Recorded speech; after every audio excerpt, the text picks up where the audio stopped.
फिर राम नाम सत्य है कि यात्रा ही उसकी होगी, बाकी और तीसरा कोई जगह नहीं होगी।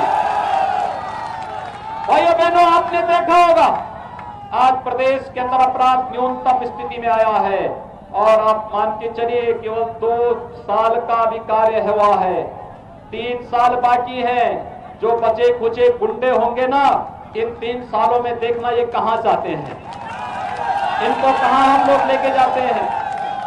हम प्रदेश के अंदर बहन बेटियों की इज्जत की भी सुरक्षा करेंगे और साथ साथ व्यापारी का भी सम्मान करेंगे और प्रदेश के हर नागरिक की सुरक्षा की गारंटी भी प्रदेश की सरकार लेगी।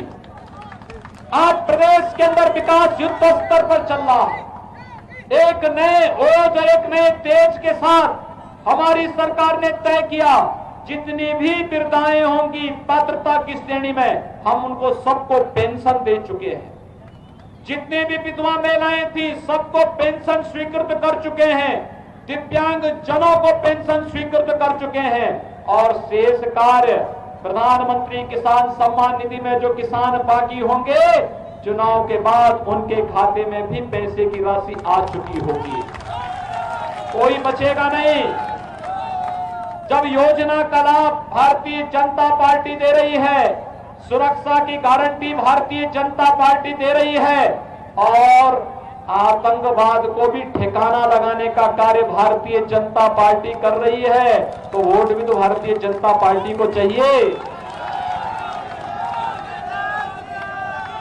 समाजवादी पार्टी क्या भाषा बोलती है भाइयों बहनों, एक छोटी सी घटना आपको सुनाना इसलिए भी आवश्यक है कि समाजवादी पार्टी के ही वर्तमान एमएलसी 20 दिन पहले भारतीय जनता पार्टी ज्वाइन किए।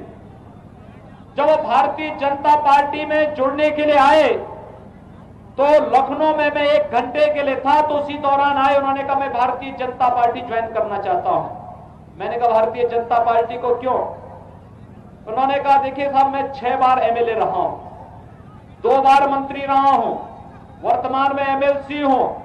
मैंने अपने लिए, अपने परिवार के लिए खूब प्रतिष्ठा कमाई, लेकिन आज मैं देश के लिए कुछ करना चाहता हूं। यह मंच केवल भारतीय जनता पार्टी का हो सकता है।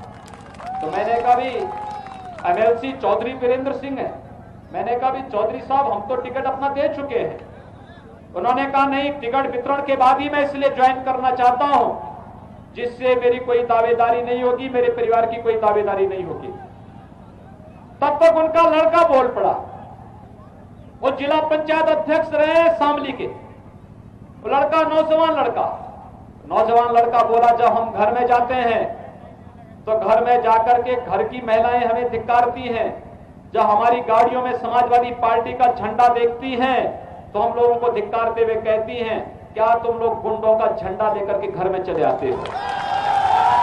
भाइयों बहनों, मैं सचमुच बहुत सम्मान करता हूं उन माताओं, उन बहनों का जिन्होंने समाजवादी पार्टी के झंडे को गुंडों का झंडा कहने का साहस किया और जिन्होंने बहुत स्पष्टता के साथ कहा, अपने परिवार के लोगों से कहा क्या गुंडों का झंडा लेकर के घर में आते हो, उतारो इसको, फेंक दो, हमेशा के लिए तिलांजलि दे दो इस झंडे को।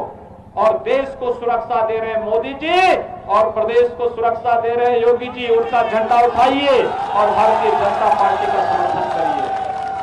और वे सभी लोग भारतीय जनता पार्टी के साथ इस चुनाव अभियान में लगे हैं। भाइयों बहनों, आज मैं कह सकता हूं 2 चरण का चुनाव प्रदेश के अंदर संपन्न हो चुका है।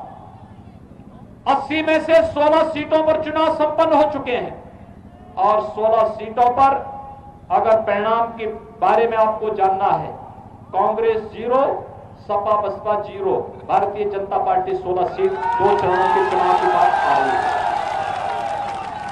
कोई संदेह नहीं, गठबंधन की हवा निकल चुकी है। आज अनुसूचित जाति का व्यक्ति पूछता है मायावती जी से कि बहन जी ये बात तो बताओ कि बाबा साहब भीमराव अंबेडकर को भूमाफिया कहने वाले के लिए आप किस हैसियत से वोट मांगने के लिए जा रही हैं।